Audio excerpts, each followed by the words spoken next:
आप नारियल का गोला दो 50 बार दो, 10-10, 20-20 गोले दे दो, 50-50 गोले दे दो, मना नहीं है, हैं 2-4-8 झोला भर के दे दो, हम वो भी मना नहीं करे, एक बोरा भर के दे दो, उसका मना नहीं। पर श्रीफल की मूलता है, यहाँ नारियल का जो श्रीफल है उसकी मूलता है। और कितनी सुंदर बात है, नारियल जो बहन भाई को देती है श्रीफल, हाथ भरा हुआ रखती है, भाई को बहन जब श्रीफल देती है तो भाई वही श्रीफल अपनी बहन को कुछ दक्षिणा अर्थात कुछ रुपया रखकर, कुछ भेंट रखकर, कुछ स्वरूप रखकर, जब बहन इतनी दूर से आई वही श्रीफल भाई फिर बहन को दे देता है, ये ले तू ले जा, तू रख ले। पर बहन उस श्रीफल को लेकर नहीं जाती है, बहन क्या कहती है, नहीं नहीं तुझे रखना पड़ेगा, तू रख। तो दो चीज में से जब श्रीफल भाई भेंट रख कर देता है अपनी बहन को, तो बहन श्रीफल वहीं भाई के घर छोड़ देती है, भेंट का कुछ भाग लेकर चल देती है। ये बहन का प्रभाव। रक्षा सूत्र को लोगों ने बिगाड़ दिया आज के जमाने में, तो रक्षाबंधन का भी महत्व लोग नहीं जानते कि कैसे रक्षा सूत्र बनना चाहिए, कैसे रक्षाबंधन होना चाहिए, उसका भी विशेष महत्व होता है भाई, उसकी भी मूलता होती है। और एक बात कहूंगा आज रक्षाबंधन पर, आपको अच्छी लगे तो आप स्वीकार करना, ना लगे तो आप छोड़ देना। वैसे भी सीओर वाला महाराज ताड़ी ताड़ी बोले ही बोले है, उसमें क्या दिक्कत, तो बोलने में तो कोई पीछे हटूंगा नहीं। एक निवेदन आप सबसे करूंगा, आपको अच्छा लगे अपने जीवन में उतारिएगा, ना लगे कोई बात नहीं छोड़ दीजिएगा, पर उतारना जरूर।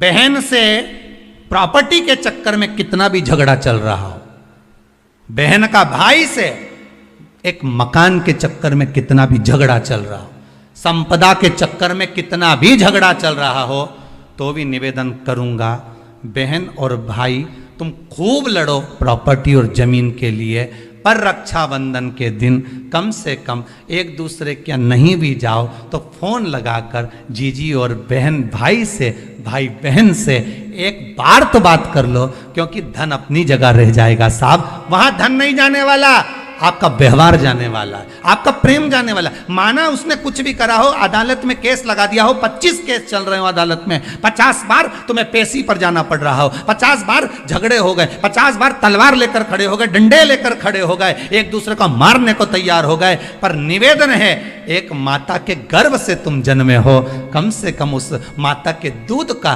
फर्ज अदा करो। और एक बार कितना भी झगड़ा हुआ हो, इस आस्था चैनल के माध्यम से आज रक्षाबंधन के दिन भले राखी बंधवाओ मत बंधवाओ, पर एक फोन लगाकर तो पूछ लो जीजी कैसी है, कब आएगी बता, या बहन भाई को कह दे रे कैसा है, भूल गया क्या मुझे, भाई भी कह दे। लड़ाई की बात मत करना, आज के दिन बस प्रेम की बात करना कि कम से कम बहन का फोन तो आया। मेरा मन कहता है, मेरा दिल कहता है कि शायद दिवाली पर जितनी आतिशबाजी नहीं हुई होगी उतनी आतिशबाजी आपके दिल में होगी, कि जिससे केस चल रहा है वो फोन लगाकर पूछ रहा है कि भाई ने पूछा बहन से, बहन ने पूछा भाई से कैसे हो, भाभी से बात कर लो, थोड़ा बच्चों से बात कर लो। माना अदालत में देखा जाएगा, लड़ाई झगड़े सब होंगे, सब कुछ होगा, कौरव और पांडवों की कथा तो देखो रे कितनी सुंदर है।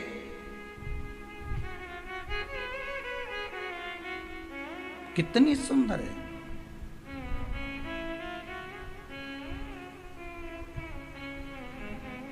पांडवों की बहन सुभद्रा राखी बांधने कौरवों को जाती है, कौरवों की बहन राखी बांधने के लिए पांडवों को जाती है। जरा विचार करिए,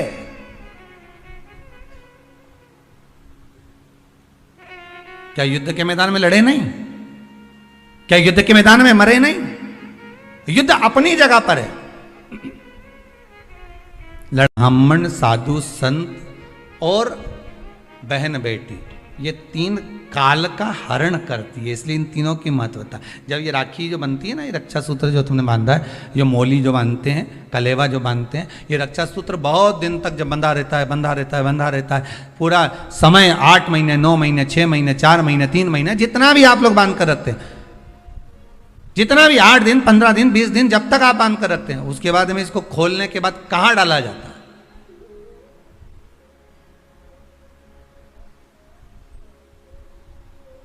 कहां दिया जाता है इसको?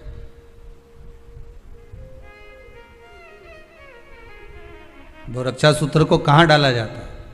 तो कहते हैं जिस स्थान पर गाय को बांधा जाता है, जिस स्थान पर गाय को बांधा जाता है, उस स्थान पर इस रक्षा सूत्र को ले जाकर एक और किसी भी खूंटे से गाय के, या गाय का जो ग्वाड़ा होता है, गाय जहां बंधती है उस स्थान पर कोई कील लगी हो, कोई खूंटा लगा हो, उससे इस रक्षा सूत्र को खोलकर बाद में बांध दिया जाता, वहां रख दिया जाता।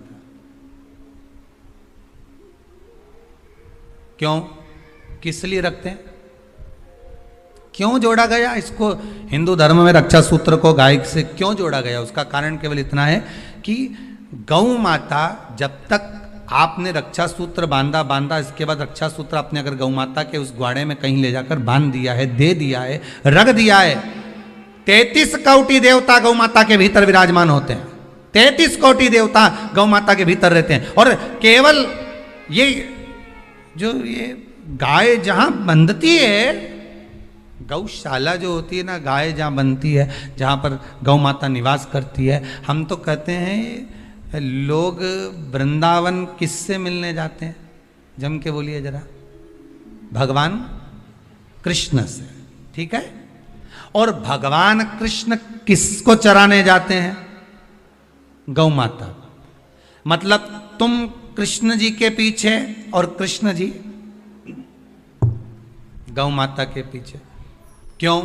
तो उसका सीधा सीधा प्रसंग है कि गाय के ग्वाड़े में, गाय के उस आंगन में, गौशाला आदि में जहां गाय बनती है, उस जगह पर अगर आपने रक्षा सूत्र बाद में बंधने के बाद 8-15 दिन, महीने बाद, 2 महीने, 4 महीने, 6 महीने, 8 महीने के बाद में आपने वहां बांध दिया, रख दिया, तो जिसके हाथ में बंधा होता है उसकी रक्षा स्वयं गौ माता में विराजमान 33 कोटि देवता करते हैं। उसकी रक्षा का सूत्र फिर वो संभालते हैं, फिर वो आपके नहीं, फिर वो संभाले। कोई बड़ा काल आ रहा है, कोई बड़ा एक्सीडेंट होने वाला है, कोई ग्रह बेकार हो गया, उसको फिर संभालेगा कौन? वही गौ माता। गाय, बेटी और संत, ब्राह्मण, साधु, सन्यासी, तपस्वी, साधक, उपासक ये संभाल लेते, ये संभाल। एक नियम ले लो कोई भी, एक साधना भी फीके हो गए, इतना फीका कर दिया विरोधियों ने, इतना फीका कर दिया विधर्मियों ने कि जब देखो जब त्योहार आता है और ये अपनी चाल चलना प्रारंभ कर देते हैं। मावा नकली है, दूध नकली है, मावा नकली है, दूध नकली है, और इनकी निगाह में वो चॉकलेट असली है। घर के पकवान नकली, घर का भोजन नकली, भारत की भूमि पर बनने वाला पकवान, गुलाब जामुन, इमरती, भजिया, पकोड़ा, खोपरा पाक, अपने घर में बनने वाला गुजिया, पपड़िया, सब नकली है। बस बाजार जाओ, रक्षाबंधन का त्योहार है, एक टॉफी भाई बहन को, बहन भाई को दे दे, और इसको त्योहार कहते हो?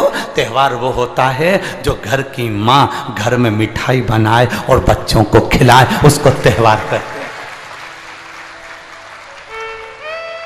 फीका कर दिया त्योहारों को। जो भी त्योहार आते हैं या तो 2 हो जाएंगे, 3 हो जाएंगे, या फिर इतने छोटे हो जाएंगे कि उसमें आप विचार करते रहोगे कि मैं कल मनाऊं कि परसों मनाऊं। बस इसी विचार में पड़ते रहेंगे, और हमारा सनातन धर्म का जो हमारा एक आनंद है, हमारे जीवन का जो सुख है, त्योहार का जो उत्साह है, त्योहार का, जन्माष्टमी आती थी पहले, लोग ऐसी जन्माष्टमी मनाते थे। रामनवमी आती थी पहले, रामनवमी मनाते थे। रक्षाबंधन आता था पहले, रक्षाबंधन खुशियों से मनाते थे। जब होली आती थी, होली खुशियों से मनाते थे। दिवाली आती थी, दिवाली खुशियों से मनाते थे। संक्रांति आती थी, संक्रांति खुशियों से मनाते थे। जितने त्योहार आते थे, एक आता था और उसमें उत्साह, उमंगता, आनंदता होती थी। आज के जमाने में इतना इतना बांट दिया, इतना इतना बांट दिया कि त्योहार को भी 2-4 कर दिए, तो लोग विचार में पड़े रहते हैं, अब करें तो करें क्या, अब विचार करें तो करें क्या।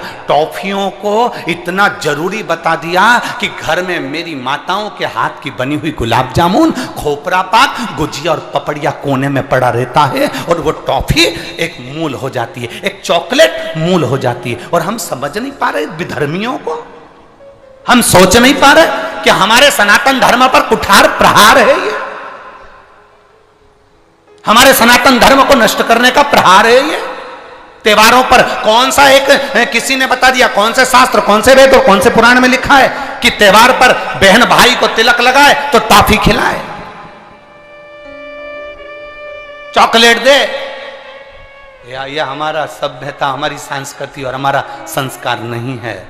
यहां तो यह नियम है, बहन भाई को जब राखी बांधे तो बांधने पर उसने अपनी माँ से जो मिठाई बनाई हो वो थाली में रखी हो, और बहन भाई को और भाई बहन को खिलाए, तो माता पिता का आशीर्वाद उसके शरीर में पहुंच जाए, उसके जीवन में।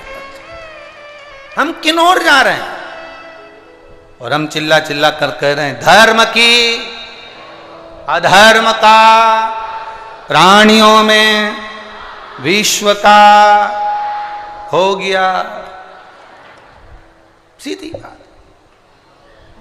हम जा पा रहे हैं, हम किस पथ की ओर, हम किस मार्ग की ओर जा रहे हैं?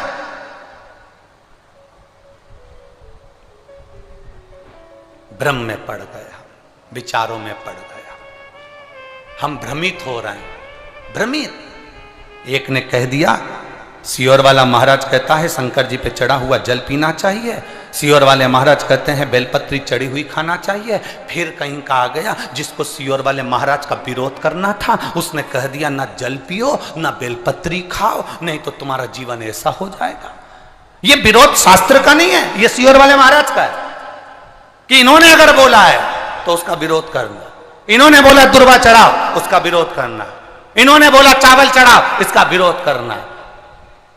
और दुनिया के लोग उनके झाले में पड़ जाते हैं। हमारा नियम निवेदन है, ना तुम सीहोर वालों की मानो ना तुम किसी की मानो। गीता प्रेस गोरखपुर की शिव पुराण बाजार से लेकर आओ, उसको दिल से धीरे धीरे पढ़ो, उसमें सब मिल जाएगा तुमको जो सीहोर वाला अपनी व्यासपीठ से बोलता है।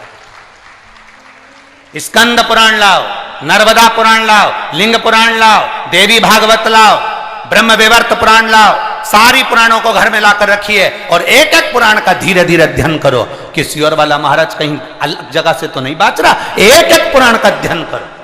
केवल फेसबुक, यूट्यूब और मोबाइल पर ज्ञान नहीं मिलता कि आप थोड़ी देर खोल के बैठकर आपने ज्ञान ले लिया, ये तो हमने पढ़ा था शास्त्र में ऐसा। शास्त्र को पढ़िए, वेद को पढ़िए, अपने पुराणों को पढ़िए, उसका अध्ययन करिए कि बेलपत्री का चरित्र कहां वर्णन करा।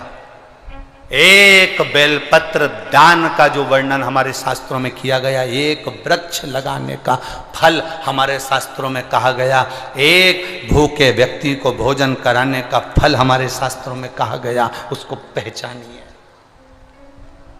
एक नवयुवक लड़का अपने पिता के सिंहासन पर बैठ गया,